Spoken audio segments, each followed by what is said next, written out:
Bonsoir à tous. Donc nous sommes aujourd'hui ici pour vous parler de la pleine lune du 31 octobre 2020, euh, qui est la deuxième pleine lune de ce mois d'octobre. Donc déjà, ça arrive pas souvent. Et en plus, donc on l'appelle lune bleue, hein, Blue Moon, comme en English.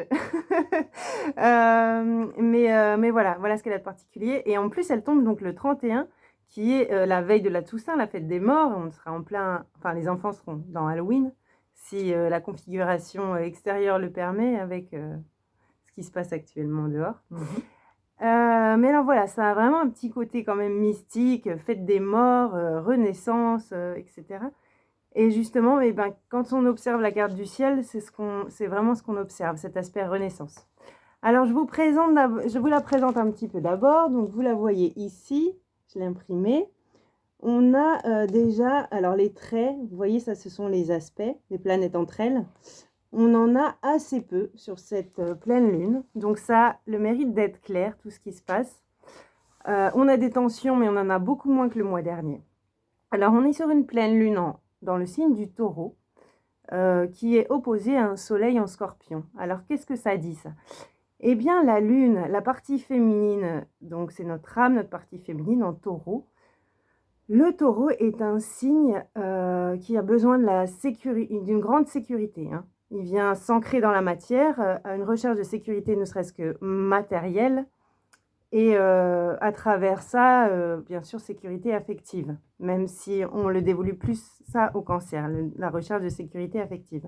Mais à travers cette recherche de sécurité, de possession, hein, c'est le j'ai ma maison, j'ai mon travail, j'ai ma petite amie, par exemple, ou mon petit ami. On est vraiment sur ce besoin de sécurité. Et face à ça, on a donc le soleil en Scorpion. Le Scorpion, il est gouverné par Pluton. Et Pluton, c'est celui qui va nous permettre une transformation intérieure en allant, c'est le grand alchimiste, hein, du zodiaque. On va aller chercher le plomb profondément en nous pour le transformer en or. Donc, on est sur un aspect de mort-renaissance.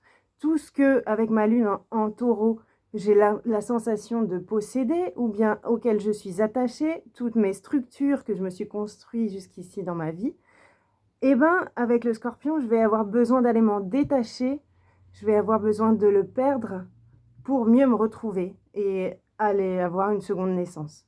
On est vraiment sur cet aspect-là, et Cathy va vous expliquer un peu tout ça. Alors, c'est vrai que sur cet aspect renaissance, alors il est très très ressenti en effet au niveau énergétique en ce moment, avec, alors pour renaître, il faut d'abord mourir. Et donc, on a vraiment en effet cette sensation, d'ailleurs, enfin moi je l'ai très souvent en soins, où il y a des peurs profondes qui réémergent, hein, des peurs inconnues, des choses dont on ne sait pas trop d'où ça vient, mais qui sont liées vraiment à cette peur de la mort. Aussi à cette peur d'apparaître, mais ça on en parlera tout à l'heure, parce qu'il y a vraiment en effet ces sensations où on a peur quelque part de mourir à soi-même, ce qui est le cas. C'est-à-dire qu'en réalité, on est amené à abandonner des choses en nous, des systèmes en effet, qui ne sont plus adaptés, aujourd'hui, qui l'ont été peut-être un temps, qui avaient leur raison d'être, avec lesquels même quelquefois on s'est construit sur certains aspects, et qui aujourd'hui en effet doivent mourir pour faire renaître autre chose. Alors évidemment qu'on va parler de l'ego, évidemment qu'on va parler du mental, avec toutes les constructions qu'on a pu avoir, avec toutes les déformations qu'on a pu avoir, qui néanmoins, et c'est ça qu'il faut comprendre, c'est que ne pas être non plus dans la dualité absolue et dans la culpabilité, c'est que tout ça, ça avait une raison d'être. On a développé en effet certaines barrières au niveau de l'ego, on a développé certaines structures mentales pour nous construire dans cette vie, pour nous construire dans l'entourage que nous avions autour de nous, à travers les rapports que nous avons eus les uns avec les autres. et où, en réalité, par une volonté d'aller chercher une lumière plus pure en nous, en réalité, ce que l'on est plus profondément, ce qui vraiment nous correspond, et non plus paraître, mais cette fois-ci être, eh bien, il y a certaines structures, en effet, qu'on est amené à laisser tomber, tout simplement. Et c'est vraiment toutes ces structures qui nous empêchaient d'être profondément, qui nous empêchaient de manifester ce que nous sommes au plus profond de nous-mêmes. Et là, on va parler même plus de ce que nous sommes dans le plus pur enfant en nous.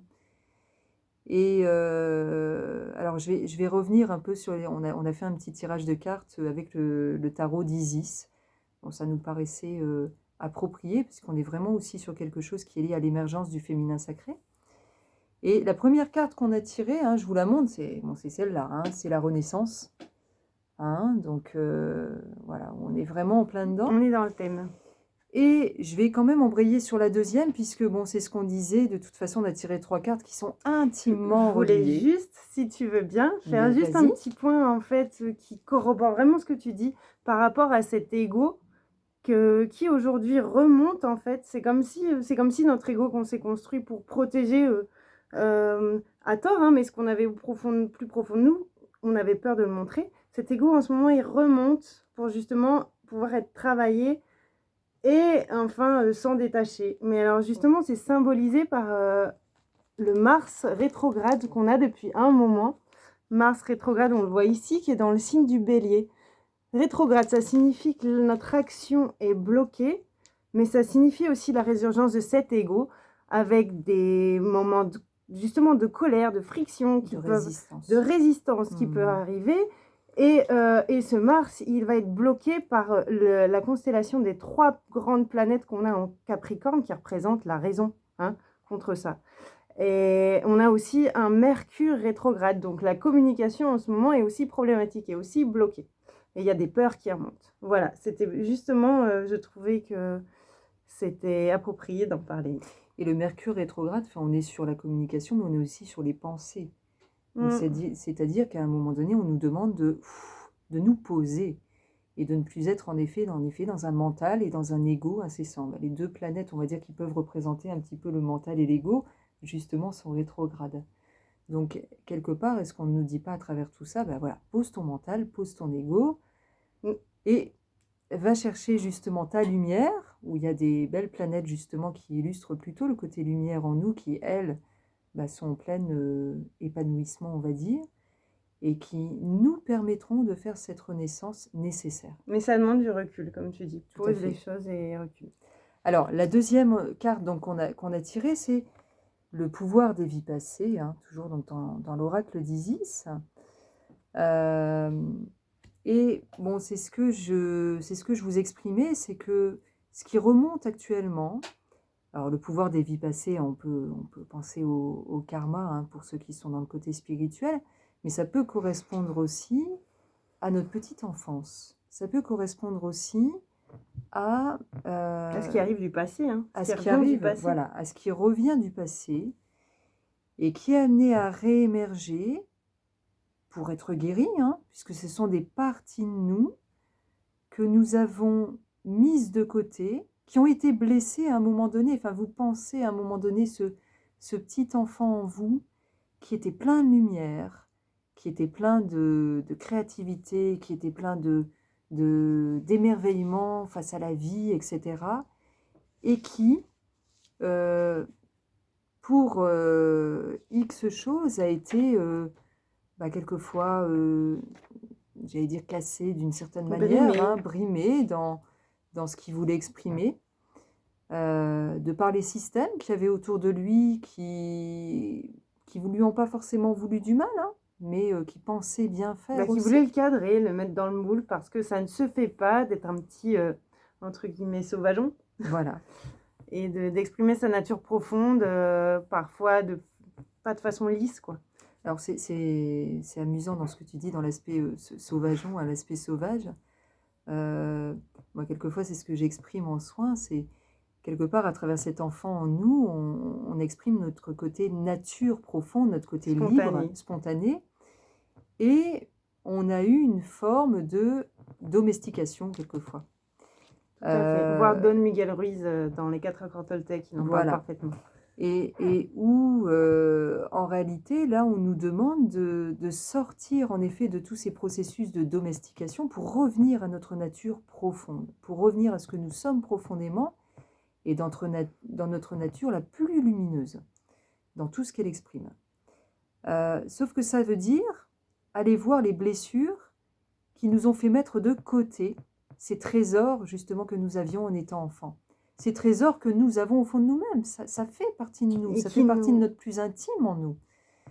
Mais que on nous a dit qu'il n'était pas forcément bon de l'exprimer, etc., ou qui a été vraiment brimé à un moment donné, C'est ça. et qui a été de ce fait-là mis de côté.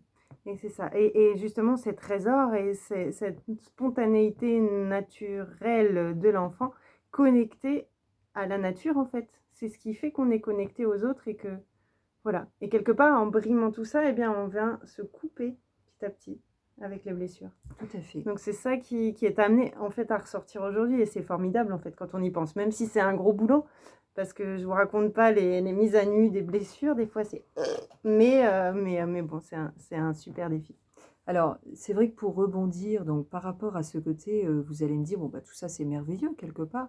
Pourquoi donc ces sensations d'étouffement, pourquoi ces sensations de mort, etc. Parce que ça fait ressurgir vraiment des sensations en nous et souvent niées, hein, qui ont été mises de côté à un moment donné, où ces parts que nous avons mis de côté, on a eu l'impression de les faire mourir.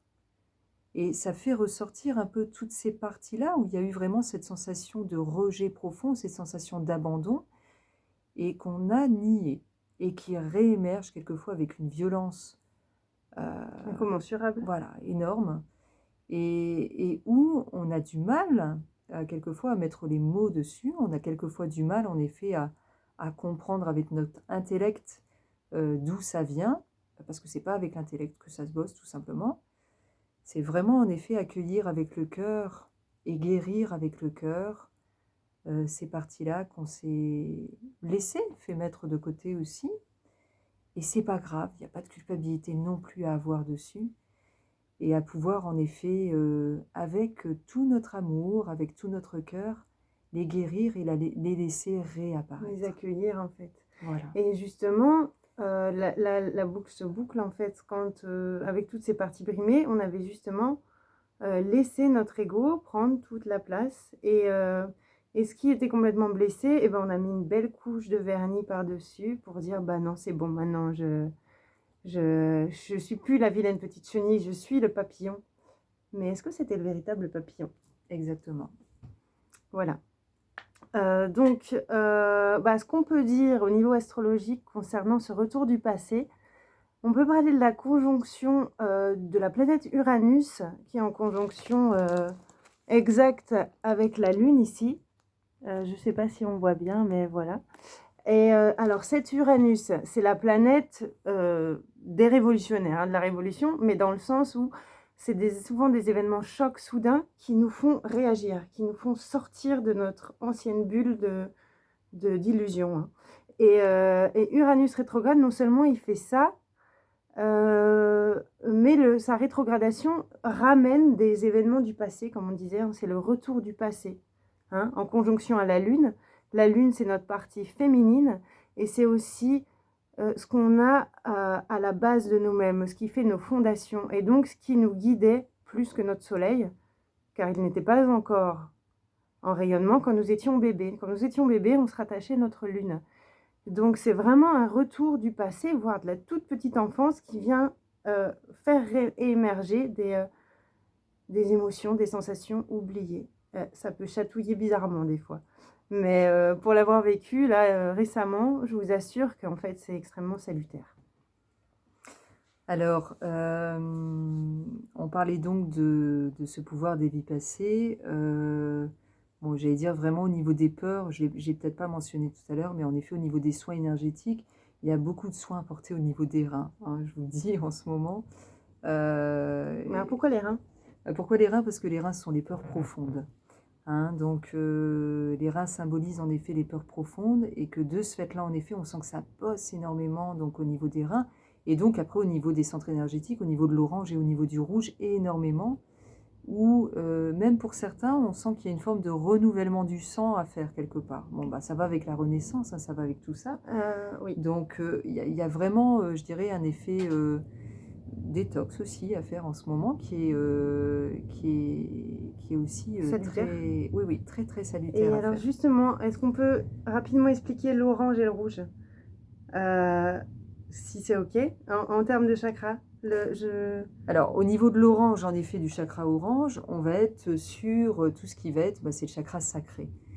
Donc, à travers le chakra sacré, le féminin sacré, c'est l'orange. Hein, c'est vraiment C'est notre ventre, voilà, c'est c'est nos notre tripes. ventre, c'est la matrice, Oui. hein, bon, qui est commune aux femmes et aux hommes, hein, même si on parle de matrice en effet maternelle, mais c'est vraiment en effet ce féminin sacré qui représente toute la confiance au soi, qui représente le nid, dont on va parler tout à l'heure aussi, Et la qui est très créativité. important, et j'allais y venir, et la création, évidemment, puisque l'utérus aussi, bah, c'est la matrice C'est ça. qui crée, pas que les bébés, on va dire au sens un peu plus large, hein, c'est la créativité en effet au sens de projet. On s'y connecte à notre instinct aussi, nos tripes quelque part, hein, notre Toute instinct plus profond. l'intuition, toute la connaissance, on va dire sacrée, vient en effet de ce lien que nous avons à travers notre chakra sacré avec la nature. C'est ça qui nous relie. On peut imaginer un peu comme le cordon ombilical que nous avons avec nos enfants. On peut imaginer un cordon ombilical qui nous relie à toute la vie À la que nous nature, c'est avons magnifique. autour de nous, à la nature. Donc ça, c'est l'orange. Le rouge, hein, donc là, on est vraiment au niveau du chakra qui est De base. de base, hein, qui part de nos pieds jusqu'au sacrum à peu près. Et le rouge, ça va être tout l'aspect sécurité, tout l'aspect force de vie, donc le courage. Tout ça, c'est en effet le rouge. Avec la circulation sanguine de ce La fait. circulation sanguine, on est au niveau du rouge. Donc, quelque part, j'allais dire, on vient rechercher à travers ce rouge aussi, hein, qui est dirigé quelque part, je dirais, par le chakra sacré, puisque c'est par lui qu'émanent vraiment, en effet, ces valeurs sacrées à mettre en place, à aller rechercher un autre ancrage quelque part. C'est comme si on va chercher un ancrage plus profond avec la nature, une force de vie, euh, qui est plus salutaire, qui va en effet nous mettre en harmonie encore plus forte avec la nature et qui va nous permettre quelque part de renouveler le sang. Bon, je dis ça, tout ça c'est de manière très symbolique, hein, avec peut-être les mauvais rapports qu'on avait avec la nature pour avoir des rapports beaucoup plus sains avec la nature Et avec avec notre nature. Voilà, exactement. Ça va avec l'extérieur, mais ça va avec notre intérieur. Donc tout ça, c'est ce qui travaille aussi à travers le chakra rouge. Voilà. Merci, Cathy. Alors, je te laisse peut-être continuer avec la troisième carte, avec l'aspect mère de vie. Oui, donc alors, je me permets de la présenter. Donc ça, c'est la troisième carte qu'on a tirée, la mère de vie. Donc là, on est vraiment relié à tout ce qui est féminin, féminin sacré, voire à l'aspect divin, on est sur un côté mère divine, hein, donc la grande mère. Et il est vrai que la première chose qui est apparue, c'est que, en regardant globalement cette carte, c'est que cette pleine lune, eh bien, elle vient toucher au féminin, en fait. Et que justement la Terre tremble, hein, avec Uranus, cet astre qui amène les chocs soudains, il est en taureau, en signe de terre. Donc on a quand même un tremblement de terre. Hein. C'est pas l'apocalypse, mais c'est un tremblement de terre. Et on est amené, en retournant dans le passé, à aller voir justement ce qui constituait nos racines, mais qui des fois n'étaient pas bien enracinées. Hein. On a des bases bancales, la plupart d'entre nous. Et ça va secouer tout ça, en fait. Hein. Donc ça secoue, accrochez vos ceintures, mais pour pouvoir mieux réancrer tout ça. Comme tu disais, à travers le chakra rouge, hein, on vient recréer un ancrage. Et ce qui est intéressant aussi, c'est qu'on a un astéroïde important en astrologie, c'est Lilith, la lune noire. Elle est passée très récemment, au moment de la pleine lune, elle est passée du bélier en taureau. Elle est arrivée en taureau. Alors, qu'est-ce qu'elle vient nous dire, cette Lilith? La Lilith, elle est liée aux instincts les plus primordiaux de la femme sacrée. Elle amène les peurs qui y sont associées aussi parce que ça fait peur d'aller voir ces instincts profonds, ces choses liées à la nature sauvage, hein. Et en taureau, eh bien, on est la blessure de trahison, parce que Lilith, c'était la femme trahie. Donc, on est dans une blessure de trahison, et ça nous renvoie à notre mère. Et voilà, on a été voir souvent en ce moment dans les soins énergétiques quels sont ces rapports avec notre mère dans notre plus tendre enfance qui ont été, qui ont été source de troubles par la suite, en fait, hein. Que notre maman n'ait pas pu être là à des moments clés où on avait besoin d'elle, ou alors qu'à travers ses propres failles, à travers ses propres manquements, elle n'ait pas pu être le modèle du féminin dont on avait besoin pour se construire et solidement ancrer nos bases. Tout ça, ça a pu générer des failles en nous. Donc là, je parle pour les femmes, mais pour les hommes, c'est le rapport à leur mère. C'est aussi tout un aspect, tout un travail, un nombre de femmes qui disent mais je suis pas ta mère, par exemple, hein. On a des fois une confusion entre l'aspect maman et l'aspect femme, hein. Donc voilà, ça c'est vraiment des tremblements de terre pour aller déraciner ce qui était bancal et aller réenraciner un nouvel être. Donc tout un programme. Alors c'est vrai que, enfin pour ça j'avais eu une belle image qui m'était venue, qui est tout à fait naturelle en fait. C'est vraiment le symbolisme du nid que nous transmet notre mère. Euh, et c'est vrai qu'on discutait de ça d'ailleurs entre nous au départ, parce qu'on disait, bah, c'est vrai qu'en ce moment on a besoin chez nous, hein, de se mettre en place un cocon, de se sentir bien, quelque part de retrouver, on va dire, cette sécurité du nid. Et ça, c'est quelque chose de primordial dont on a tous besoin. Sauf qu'il faut bien comprendre que le nid, en réalité, c'est quelque chose, en effet, que notre mère nous transmet. Enfin, vous prenez, en effet, l'oiseau qui transmet, en effet, le nid, qui construit le nid pour ses enfants, qui le met en haut d'un arbre. Alors, c'est pour ça que je vais expliquer, parce que symboliquement, c'est important. C'est-à-dire que ce nid, quelque part, qui est rempli de douceur et d'amour, c'est ça qu'on a besoin. C'est ce cadre de base qui est donné par les parents, qui est empli de douceur et d'amour, mais aussi d'un aspect délimitant pour éviter, évidemment, que les oisillons tombent de l'arbre.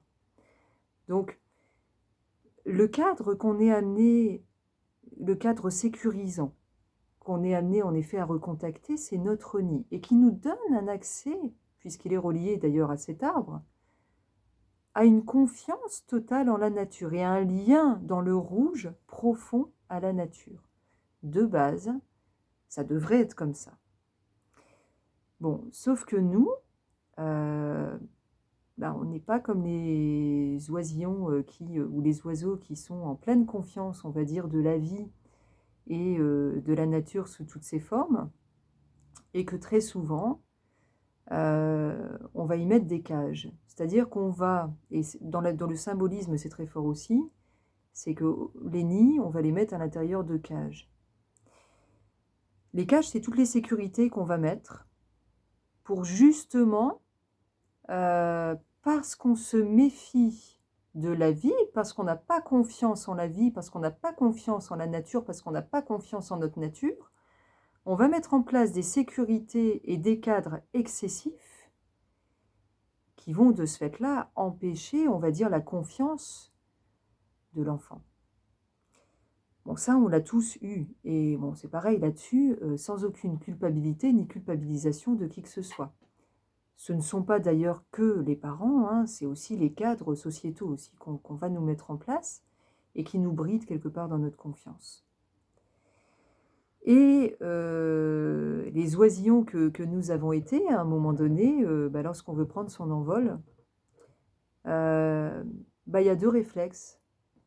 Soit quelque part on se sent bridé par la cage, on restera dans la cage et on va de ce fait-là s'enfermer dans certains systèmes qui nous empêcheront d'avoir pleinement confiance en nous.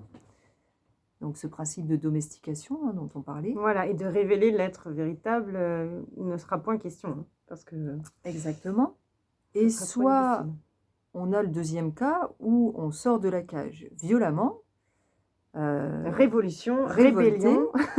Et très souvent, quand c'est comme ça, ben, on assimile le nid à la cage, on quitte la cage et le nid avec, alors qu'on ne se rend pas compte qu'en réalité, le nid, c'est ce qui nous raccroche à notre nature profonde et à la confiance justement à la vie et à la nature. Est-ce qu'on peut dire que c'est notre propre matrice en fait? Tout à fait, tout à fait. Et donc, lorsqu'on quitte la cage, violemment, on va avoir tendance à se rechercher de ce fait-là un nid ailleurs qui ne nous correspondra pas forcément, puisque évidemment, ce n'est pas le nôtre. Et en réalité, en faisant un rejet du nid et de la cage qui va avec, en réalité, on devient la cage. Puisque dans un rejet total de ce qui a été, on devient à notre tour en réalité un système enfermant, puisque dogmatique. C'est le refus qui est aussi, quelque part aussi, un dogme, qui n'est pas dans une tolérance du chemin de chacun.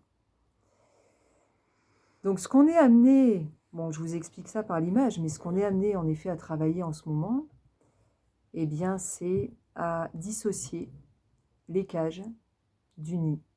Donc les vieilles structures. C'est ça. Et à réaccueillir notre nid.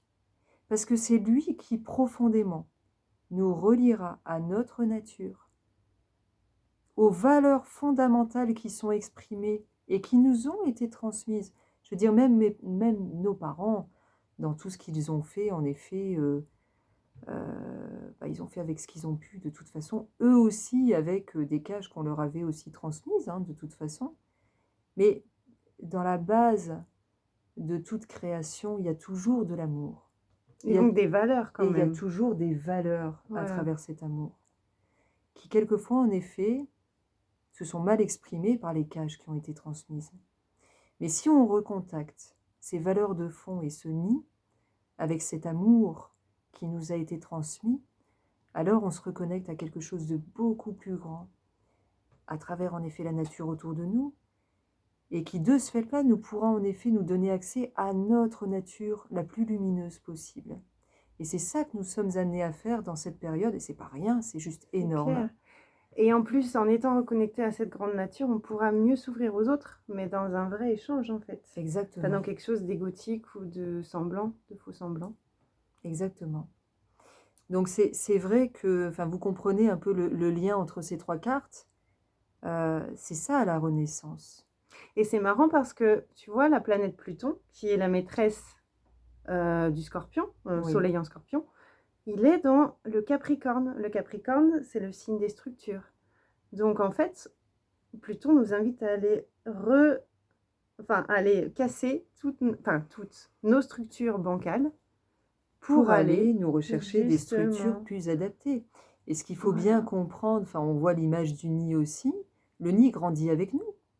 C'est-à-dire qu'à un moment donné, s'il n'y a pas de cage derrière, si je dois adapter le nid justement dans une sécurité qui peut être adaptée par rapport au fait que nous ayons grandi, donc quand j'entends grandi, c'est évoluer, eh bien on le réadapte. C'est ça en fait qu'on est amené à faire. Les cadres en effet sécuritaires s'adaptent à notre évolution. C'est ça.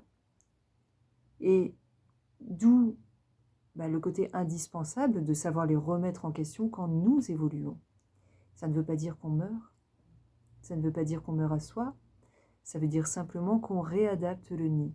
Mais que les valeurs profondes qui émanent du nid sont toujours présentes. Elles prennent simplement d'autres formes. Ça demande vraiment de lâcher prise sur ce à quoi on s'accroche, parce que spontanément, instinctivement, on s'accroche à l'ancien. Parce qu'on a peur de l'abandon, on a peur de se retrouver seul, ou du rejet, on a peur de se retrouver seul. Et en fait, on nous demande vraiment de lâcher prise, de faire confiance à ce plus grand. Il y a toujours un plus grand autour de nous qui nous soutient, quoi qu'il se passe. Et en lâchant prise, voilà, on a l'impression de dégringoler, bien sûr, mais c'est pas grave en fait, parce qu'on va renaître de nos cendres, tel le phénix. Exactement. Et c'est vraiment ça qui est magnifique. Et à travers cette fin d'année, petit à petit, on va toujours plus profond dans nos structures, dans ce qu'on a à modifier, à revoir, avant que 2 des grandes planètes principales que sont le Jupiter et Saturne passent en Verseau, le Verseau qui représente l'homme nouveau, la nouvelle ère, hein, on parle de l'ère du Verseau qui est à peu près dans, dans la période actuelle. Donc c'est vraiment un grand renouveau qui est attendu, mais pour ça, il faut pas faire table rase du passé, mais déconstruire ce qui a été mal construit pour reconstruire du solide. Exactement. Et donc, c'est vrai que dans cette phase, bon, qui est très, très, très chamboulante, hein, de toute façon, qu'on vit là déjà depuis quelques mois et qui continue encore, évidemment que ça nous demande un grand lâcher-prise, ça nous demande beaucoup de courage. Enfin, moi, je le dis à chaque atelier, c'est vrai que ça nous demande beaucoup de courage d'aller vraiment à la rencontre de nos parties les plus sombres, d'aller à la rencontre de nos blessures, et à chaque fois de les accueillir avec amour, avec compassion, et de les transformer pour aller vers cette évolution nécessaire, et combien lumineuse, et combien apaisante. Mais bah oui, pour ça, ça demande en effet de nous regarder vraiment dans le miroir, et d'aller nous dépouiller. D'aller nous libérer les chaînes qui nous relient à nos monstres, hein. C'est cette image qu'une connaissance m'a dit il y a pas longtemps, et c'était joli. Libère-toi de tes chaînes, libère les monstres, hein, ce qu'on a peur d'aller voir, hein, ça devient un monstre parce que justement on ne permet pas de se libérer. Et avec Vénus, hein, qui est la maîtresse du taureau, c'est le pleine lune en taureau, elle est en balance. On est dans une recherche d'équilibre, d'harmonie, d'amour de soi et de l'autre. Et donc, comme tu dis, ça demande du courage, mais ça demande aussi énormément d'amour de soi. Parce que quoi qu'on traverse et quoi qu'on ait fait, c'est pas grave. On est là pour faire des expériences, pour apprendre. Et voilà, on s'en sortira. Voilà. Et donc vraiment ce chemin, enfin je réinsiste dessus, hein, mais toute évolution, et ça à travers le nid, ce que j'expliquais, c'est que les animaux ont compris qu'à un moment donné, bien sûr, en grandissant, on évolue, et que c'est pas un souci. Les structures de base qu'on met sont amenées à évoluer avec l'enfant qui grandit. Nous, c'est pareil. Et qu'il est extrêmement important qu'on recontacte donc vraiment cette douceur et cet amour initial que nous avons eu, pour nous permettre de sortir de toutes les cages que nous sommes amenés à abandonner. Et ça sera merveilleux. Bon, même si c'est très chamboulant actuellement. Mais voilà. Bon, bah, on n'a plus qu'à vous souhaiter une joyeuse Halloween, une nouvelle pleine lune. Une belle renaissance. Mais oui, c'est ça qui compte. Et voilà, et à très bientôt, à très vite pour la suite des événements qui vont encore bouger, mais voilà, toujours pour plus de lumière, et pour des évolutions certes chahutantes, mais qui nous amènent vers du mieux. Voilà. C'est ça. Bonne soirée à tous. À Bonne bientôt. soirée, au revoir.